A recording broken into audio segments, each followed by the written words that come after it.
Hello, friends. Welcome, hip cats and groovy chicks. Welcome to the Jazz Ranch. You know, it's summertime here, and we're stuck inside. They say we have a fever. Well, I call it. There's a name they created for this staying inside. It's called cabin fever.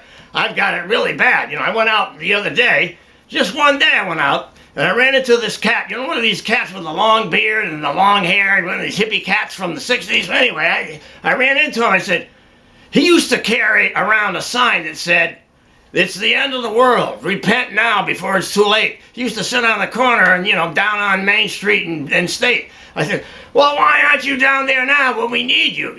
He said, "Oh, well, I'm on vacation now." I said, "You're on vacation? Where are you going?" He said, "Well, I'm going to Newark, New Jersey." I said, "You're kidding me.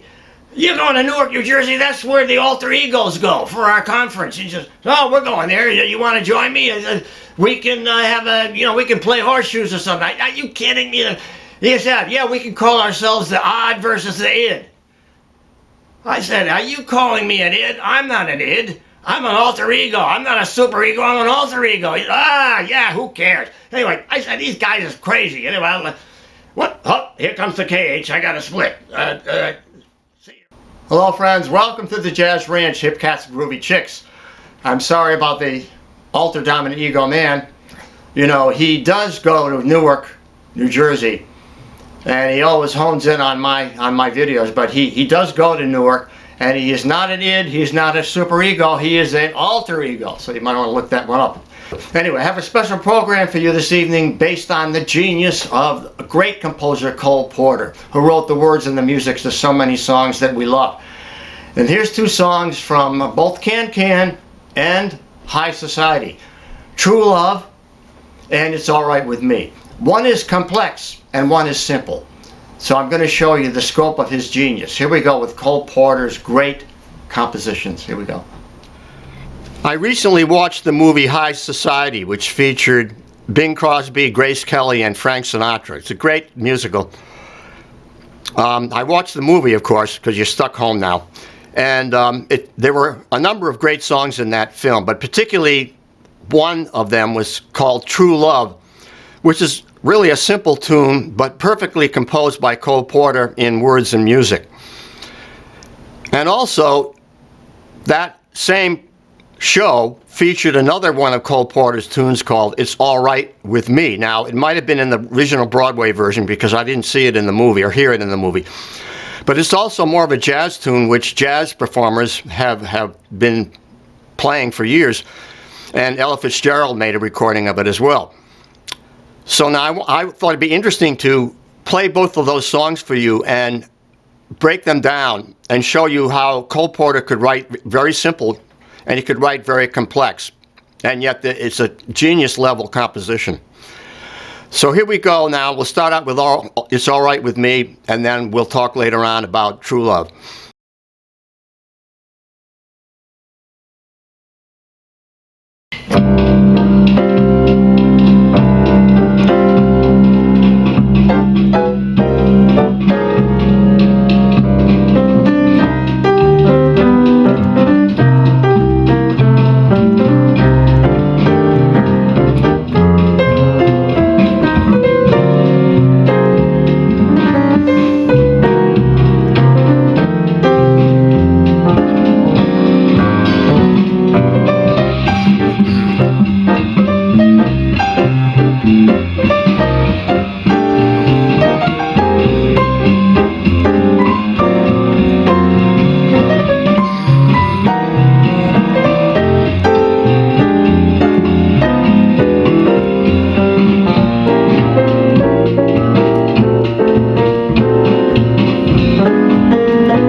Now the song It's Alright With Me is in the key of E flat relative to C minor, and it starts out in the relative minor.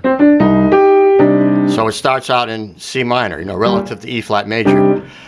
And so it ends up in E flat major at the end of the song. So we'll call it E flat major, but it's really a combination of the minor and the major. And the minor key allows us to play modally on a modal scale, which is very interesting, of course. Now, first thing I had to do was figure out what's the form of the song, how am I going to arrange it in terms of the form of it, and also how am I going to reharmonize it in chords and so on, chord progressions that are going to be more applicable to jazz improvisation. And that's the thing that all jazz musicians do, that we take a song and we adapt it, so more or less, by reharmonizing it so that it becomes smoother for improvisation. So I'm going to show you those two factors. First, I'll start out with how I conceived of the arrangement. Now, this song is written in cut time, if you read the sheet music. And so for the practicality of Broadway and up-tempos, it was often done in cut time. But for jazz purposes, I want to convert it to 4/4 so I can have the bass walking on the 4 beats.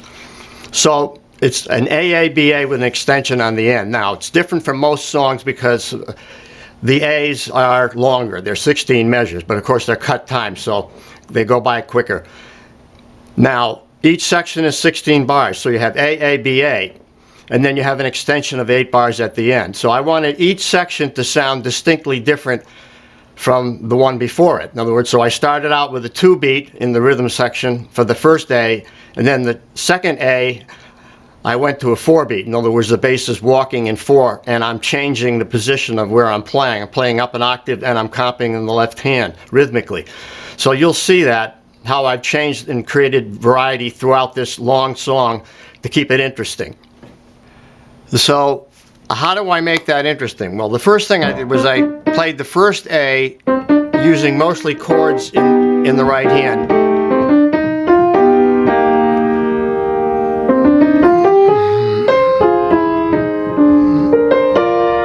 And some spread voicing. And some rootless voicings here. So that was the first technique. Now when we get the second A, now I used a different technique, and I had the bass and the drums go to 4. Now in the second section, the second A, I'm having him walk. Now that changes completely how the song is going to sound, because now I can, it's going to swing harder on the 4/4. The bass.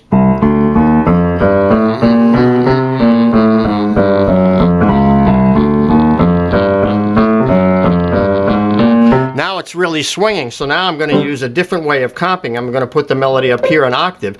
Now these fourth voicings or chordal voicings are built on a Dorian scale. C minor, it's a Dorian. So it has these 2 flats. It's built on a B flat scale. Starting on the second step is Dorian. So this is C Dorian, and all these chords, chordal chords, work with that melody.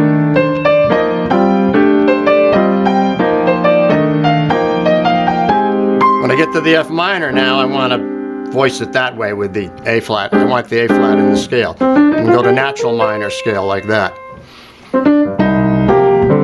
See, it has to be that note. It can't be there. It has to be.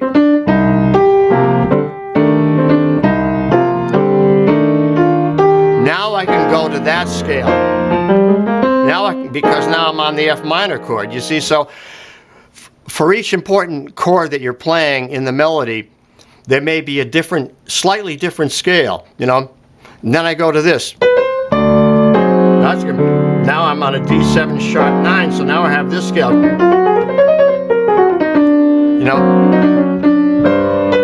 Now, a lot of this is intellectual, but a lot of it is also your ears. You can hear those scales. That's a Superlocrian scale built on C. Now, a Lydian, and I talk about these Lydian flat 7 scale. I talk about these scales on numerous videos. I have over 300 of them. So You know, you're going to learn all about scales if you watch my videos. So the second part, the second A is going to be the walking bass now with a swing feel. Now when I go into the bridge, now the bass player is playing on a pedal tone. Now what does that mean? So you have the first A sort of sitting on the melody, and the melody notes are very important, the chords are very important. The second A, you have forward motion, really swinging. And then contrast on the bridge. Now the forward motion stops and we're on a pedal tone. What does that do? It puts us in suspension. We're like locked into something. In other words, we're hovering, you know, we're hovering.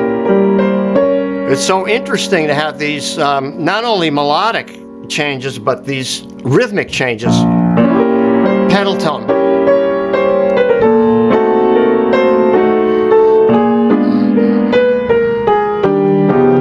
You know, that kind of thing. Now we're you know, these kind of changes within the structure of the form of the song.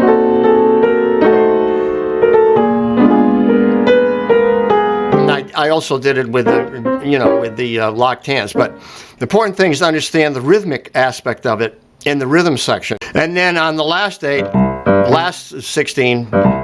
Or 20, whatever it is. Now we're walking up to the point of the end of the song where it goes back to 2, which gives it more concentration and to reach a sort of a climax, you know, like, so we're going.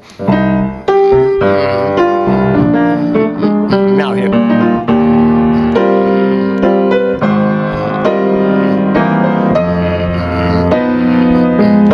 You know, now we're back to improvising, and now improvise on the 4/4 beat, on the walking beat. Those contrasts within the sections, not only are they complex within the concept of Cole Porter, but they are jazz musicians' concept of how to play a jazz interpretation of a great standard. Talking about the reharmonization, first of all, I took the F7 out. I just made it C minor for the first 8 bars. It ends up on F minor. Then here, went to B flat in the original chord, but I used a D7 sharp 9. Why? Because I'm approaching a G half diminished chord, so I wanted to use the 5 of that. In other words,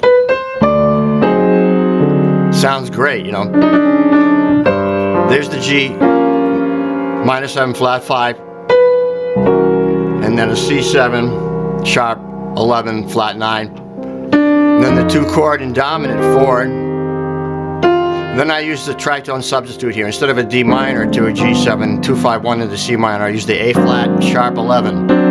That's the sharp 11 there. So, you know, we're trying to reharmonize. Same thing on the bridge, on the second A. I want to go the second ending. Instead of just resolving to E flat and let it sit there, I did decide to do this. 2, 5, then go to the flat 7 like this, and then the half step above the root, and then half step above the tonic. So D flat, E major 7, E flat. It's a nice way to resolve. That's not where I'm not sitting on the 1 chord. But then on the bridge, the first chord in the score has an E flat pedal with a B flat minor chord here. Then it goes to a E flat diminished. Then an A flat minor with the E flat pedal tone, and the F diminished. So the pedal tone is on the E flat. Well, that's fine, but I thought more interesting would to do parallel diminished chords, chromatic to each other. In other words, the pedal being the 5, and then it be B flat diminished, then an A diminished. I actually heard Errol Garner do this, so there's the A flat diminished there. Then resolving it here. You see, so that's a interesting passage to have those diminished chords in chromatic descending motion. B flat, A diminished, A flat, then resolving to the 1. And then I did something repeating that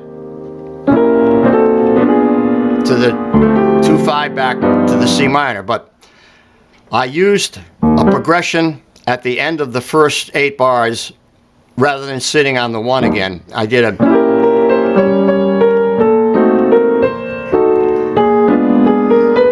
rather than just sitting on the 1 there for 2 measures, I did this 1, 4, 3, 2. Then I didn't like that so much, so I did approaching the B flat diminished chord. I go flat 7, the 6th chord, and then down a half step to the B7 to approach the B flat. I like that better than the 1, 4, 3, 2. Right?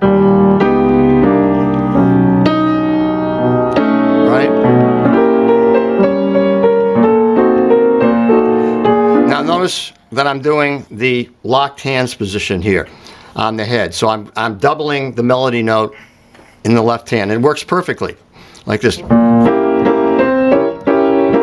Against that bass pedal, you know, B flat. Whoop.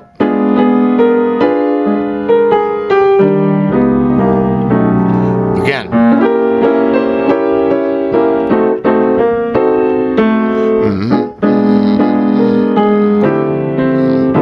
Well, now the second A, I'm playing left hand quartal voicings, in other words, fourths. So I can do, now, you have to pick out a scale. So I'm picking out this one. That's the one basically I'm using. I could use, that's the natural minor scale, the Aeolian scale, relative to E flat, relative minor, or I could use the melodic minor, which these are natural, or I could use the harmonic minor, which that one gives me the leading tone on the G7. You see, so those 3 scales I'm using, particularly when I get to the F minor, I'm going to use that one. So now in this song I have a variety of techniques. I'm using the right hand chords with left hand bass note. I'm using the spread voicings. I'm using the rootless chords up here. And I'm using the locked hands position. All those techniques. Now at the end of the song it's extended. So I'm going to try to build up the drama at the end, like, you know.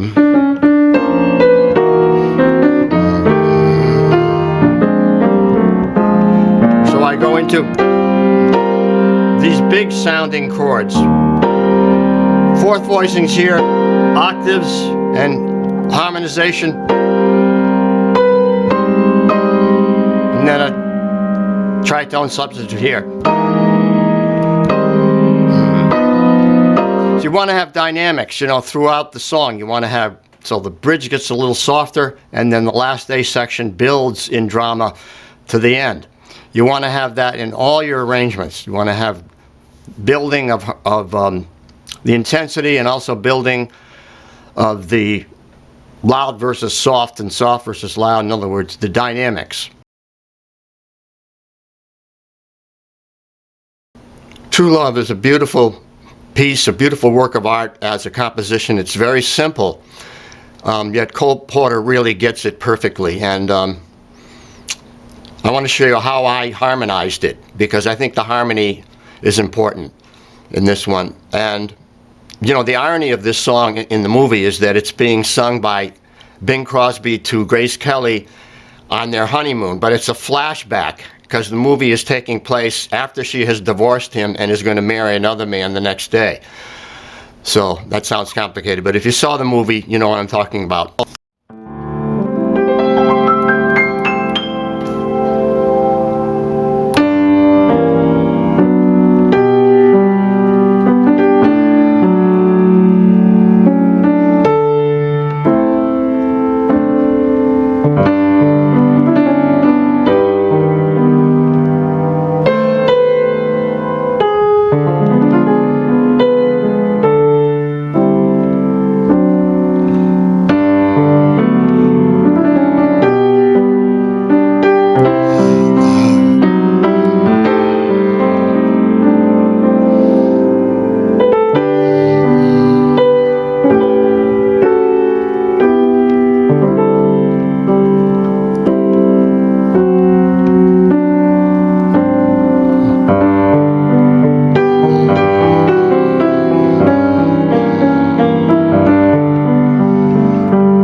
So now this is the verse of the song True Love. It starts on a G chord, then a D chord. Of course, that's too simple. We want to make it more interesting. So it's all in the voicings and how you accompany the melody and add little things to it, little harmonic moves. So I did this.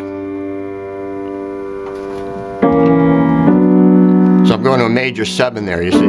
Instead of just a regular G, I'm in a major 7, but I'm going to approach it with a diminished chord. Then I'm going to place a B in the bass here on the bottom, then an A on the bass here for the D chord. You could make this A minor. If you like that sound, it could be that. I did this.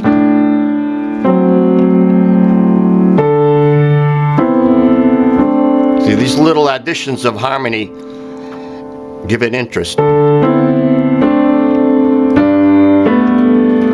I put an augmented chord here, which is not in the sheet music, but I liked it. And then harmonize this line. Now this beautiful diminished chord here. Harmonizing it there.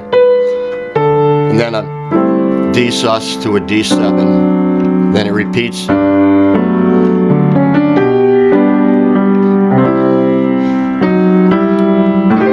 Beautiful half diminished chord there. Then a G with a D bass. Then the A7. Then harmonizing it. Then a D sus there. And then the tritone substitute to the main theme.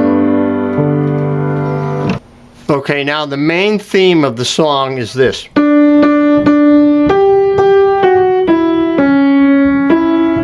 Now he uses that C sharp in there. You see that doesn't belong in the scale of G. He could have kept it in the key of G like this.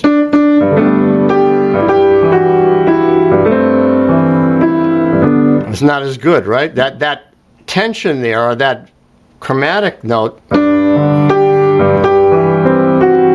is where the beauty lies. And it's easy to sing and easy to hear. And then he goes to a D7 chord, but with an A in the bass. So now I harmonize it like this. From the tritone substitute, A flat, 7 sharp, 11. And now tense. Moving there. Now harmonizing. Pedal tone there on the B flat, diminished, or G diminished.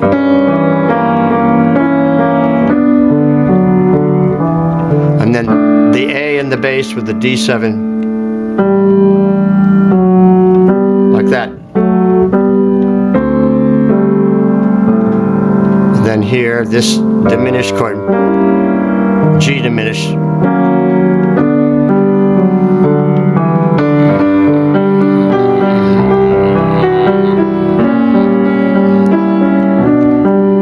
Still the tenths here. Diminished chord.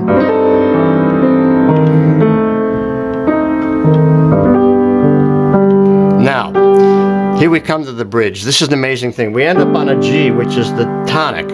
Now, he's going to take that melody note and make it the 5 of a new chord called the C minor, to modulate into B flat.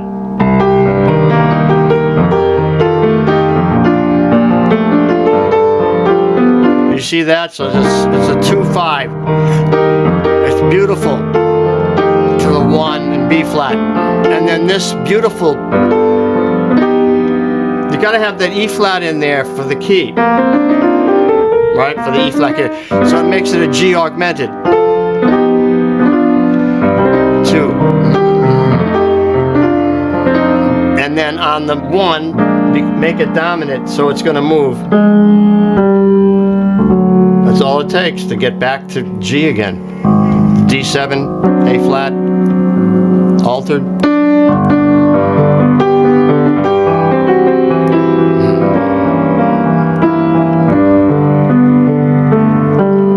And then second ending. Keep it on suspension. Yeah, so we'll do that last one.